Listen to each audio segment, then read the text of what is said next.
All right, ladies and gentlemen all over the world, this is Breeding Psychology X Plus. I'm Dr. Popola Julius from Nigeria. This is season three. This is third episode of Breeding Psychology X Plus. Now, today we'll be talking about dealing with environmentally induced complex. Environmentally induced complex. Our environment plays a very major role in the way we see things in life. Our environment determines how we feel. It determines the perception that we have about ourselves.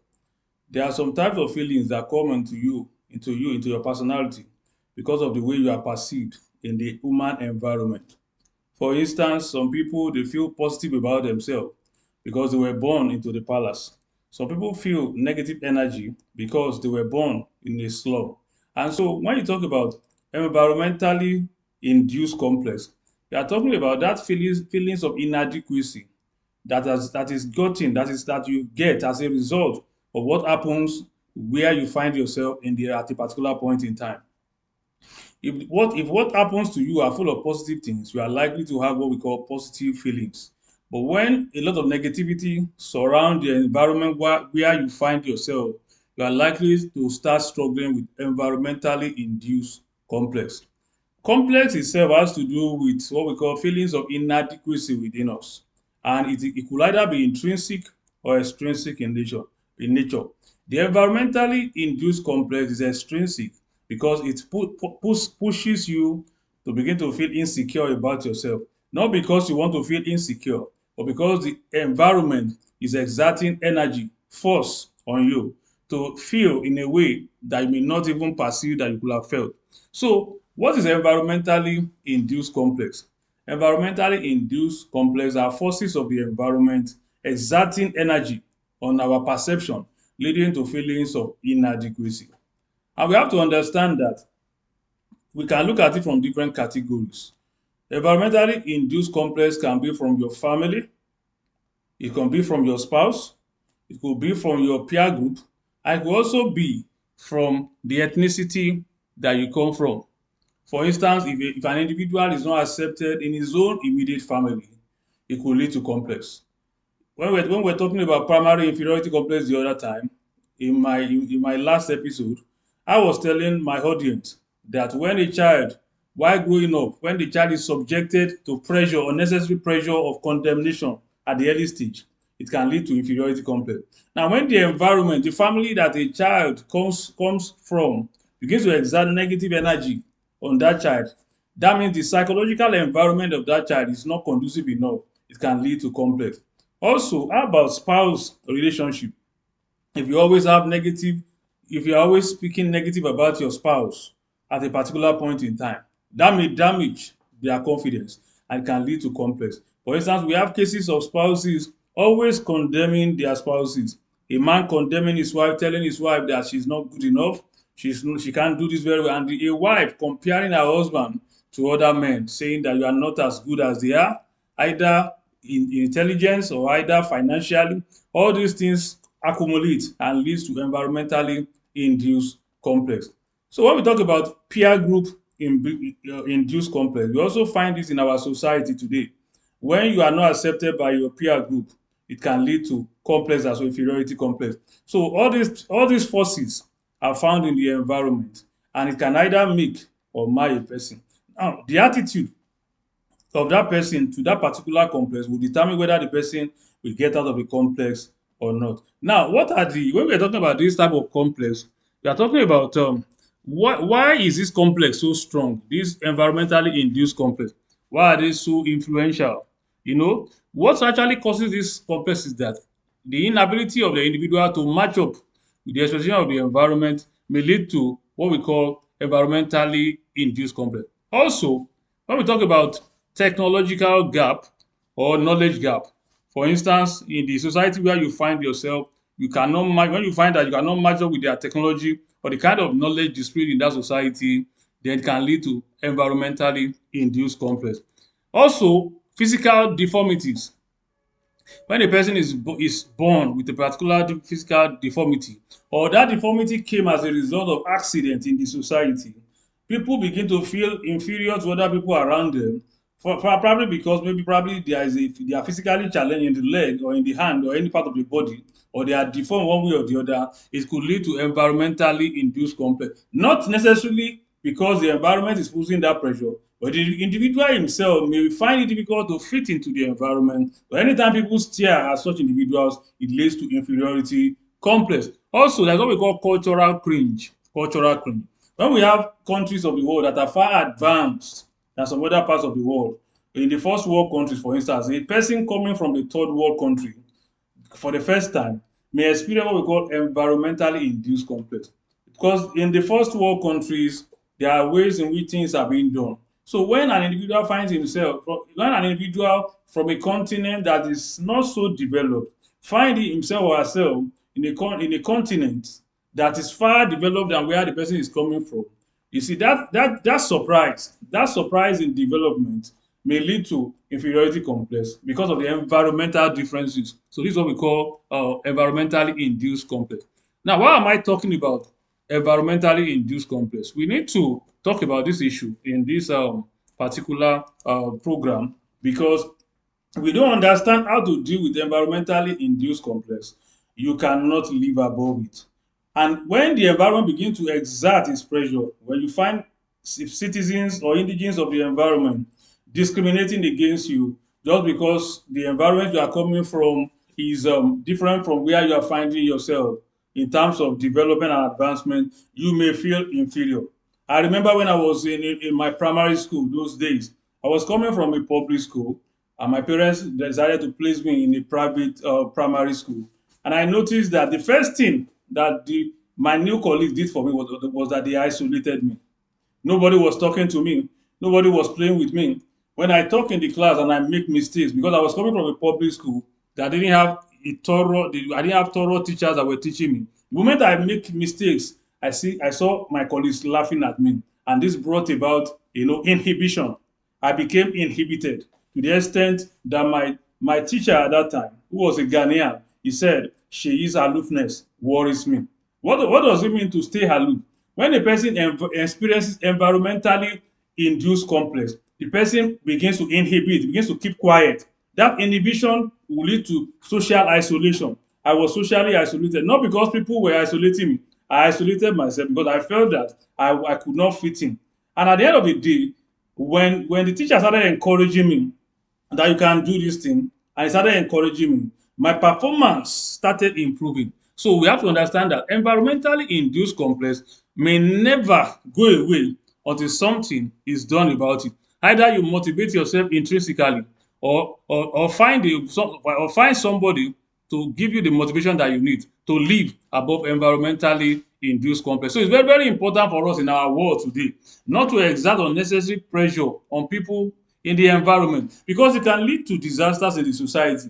We have a lot of people committing suicide in the society. We have a lot of people committing the act of terror because they want to show to the world that they deserve a place in the world. And because of that, people exhibit irrational behavior because of this environmentally induced complex. Also, environmentally induced complex in the society can also cause violent behavior. You discover that some people may just begin to behave violently because they are tired, they are frustrated. And one of the ways in exhibiting their environmentally induced complex is by showing acts of aggression, just to let you know that at least I have a voice too. And so we have to understand these things. Now, what are the implications of environmentally induced complex? It has implications. So I like to tell my audience at this particular point in time that one of the implications of environmentally induced complex is that it leads to timidity. When people look at other people in the environment and they feel that they don't belong there, they begin to get timid. When they are being asked questions, they rather keep quiet than contributing anything meaningful. And by being timid, by encouraging timidity, it leads to lack of creativity in our society. Then secondly, it may lead to social isolation. When environmentally induced complex comes into play, the individual that is affected may isolate himself from interacting with people in the environment because he's timid. So it leads to social isolation. Also, You discover that environmentally induced complex, leads to depression. Imagine getting into a particular country and everybody is looking at you that you are different, and they are not accepting you, they are mocking you, they are laughing at you. Invariably, it will lead to depression, and that can also lead to irrational behavior in our society. Now, having understood all the negativity that environmentally induced complex can bring to and can cause in the society, we have to understand that what's the way forward. Before we talk about the way forward, what are the signs of environmentally induced conflict? The signs that you are being environmentally marginalized is that whatever you say may not be tenable.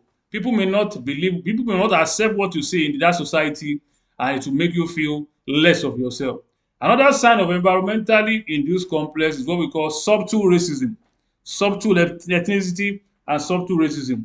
At times when you make some statement and people just smile instead of responding, you know that you are a victim of environmentally induced complex. Also, you discover that the contribution of an individual in a particular environment, either in the place of work or in the society itself, may not be taken seriously just because people feel that it's different and it's not in their class. So, having understood that this environmentally induced complex is a challenge to productivity in our society, I want to tell us that there are some ways that we can try and go about it. In psychology, we profile solutions. We let people make informed decisions. What are the things that people can do to militate against this environmentally induced complex? If you are a victim of environmentally induced complex, I would like to advise that the first thing you need to do is what we call the power of self-belief. The power of self-belief. If you don't believe in yourself, ladies and gentlemen, I want you to understand that nobody will believe in you. An ontological specimen of identical plumage invariably conglomerate to the nearest proximity. What do I mean? When you begin to exhibit behavior of confidence, like the confident people around you, ultimately you will become accepted in their world.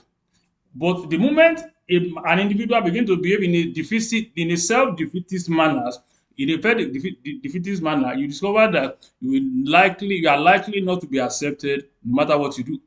Then the second point that you have to talk about is emotional consolidation. Emotional consolidation. Nobody believes in you except you believe in yourself. So how do you deal with environmentally induced complex? You must build your emotions to a very large extent. What kind of programs do you watch? What kind of people do you listen to? What kind of messages do you listen to? Whatever enters your ear gate or your eye gate and affects your emotion determines how you react to situations. If you have strong emotions, you will not be moved by whatever people do around you. So emotional consolidation, building things around you, listening to things that motivate you will help you against the environmentally induced complex. Also, the power of focus is a very germane point when we are dealing with environmentally induced complex. A lot of people get intimidated by people's reaction to them in the environment, and they lose their focus. The moment an individual loses focus, mistake is inevitable. The loss of focus, aggravates mistakes. What the people that are rejecting the environment are looking for is for you to lose your focus. And the moment your adversaries cause you to lose your focus, they've got you. There is no way you can excel above them. So one of the ways to excel above environmentally induced complex is the power of focus. Number three, the use of words of affirmation. Use of words of affirmation. The words of affirmation has to do with positive declarations upon yourself and upon your life. When a man begins to confess positively that I'm the best of my kind, I can do all things, you discover that that mindset will begin to build up, and you can have the energy to fight against what we call discrimination as a result of environmental isolation. Obviously, another thing you can do is the reduction of contact with toxic elements in the society. Environmental complex comes into play because there are toxic elements around you. Let's assume you travel outside your country and you met a racist, either black or white or green or whatever the color is. Whoever is racist to you is a toxic element. Instead of fighting the racists, I think all you need to do, one of the ways to protect yourself against what we call environmental inferiority complex or environmental induced complex is by the reduction in the number of toxic elements around you. Who are your friends? All the people around you. Anytime you discover that the people surrounding you makes you feel little about yourself, it's time to change your company. It's time to change your association. And doing this, you may need to relocate to another city. You may need to relocate to another job. You may need to relocate to another family. You may need also to serve your spouse the separation letter so that you can feel very well about yourself. Any element, any individual around you that makes you to feel less of a human being doesn't deserve to be around you. Thank you very much. This is Breeding Psychology Exposed by Dr. Julius Olusepopola from Nigeria. In our next episode, we'll continue from here. Thank you very much. Have a nice day. Thank you.